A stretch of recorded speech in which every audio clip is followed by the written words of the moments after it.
I think that really recognizing that the legacies of empire are everywhere and that we do need to see kind of the threads of empire through our whole curriculum.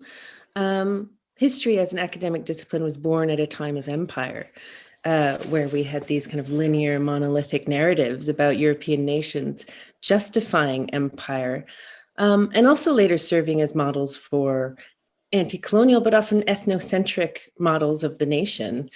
Thomas Macaulay both wrote the history of England and introduced English and Western education to India, believing that the job of education was to create a class of people who may be interpreters between us and the millions of whom we govern, a class of persons Indian in blood and color, but English in taste, in opinions, in morals, and in intellect. And I don't think you can come up with a more, racist and Eurocentric statement than that. And this is someone who was very much at the heart of the creation of history, especially in this country. In the 20th century, the discipline has had revolutions of social history, cultural history, renewed attention to gender, race, and class. But nonetheless, I think there are continuing structures of power at work that are at the heart of the historical narratives that we look at. We still see a very heavy emphasis on Eurocentrism in the profession. There was a study conducted in 2013, which was quite a while ago, but still I think bears true today, that said that the bulk of history departments were concentrated on the histories of the UK, Europe, and North America. Despite the fact that, we had this, and especially the UK had this wider imperial legacy that affected nations everywhere around the world. And it's not to say that we shouldn't teach European or British history, but we can teach them in a much more critical and globally connected way.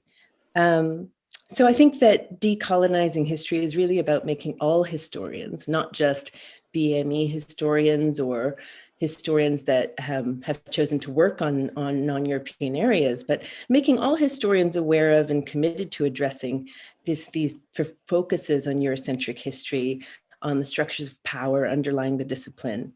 And it's very important that all staff come to this in their own ways.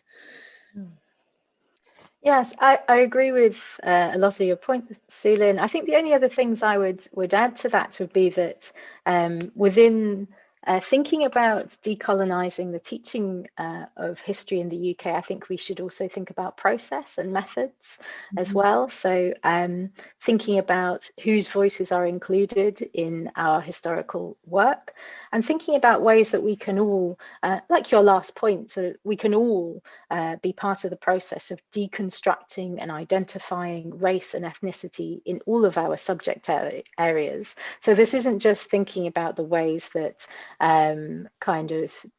different ethnicities have been constructed as others in sort of imperial processes, although that is important, that is part of it. But I think it's also about deconstructing whiteness within the historical record as well, and challenging the way that is often presented as a kind of resting avatar of normality, of the sort of standard person in the historical narrative, and really deconstructing the way that whiteness has been constructed by historians in the past, but also the way that we can recognize that as part of our subjects as well.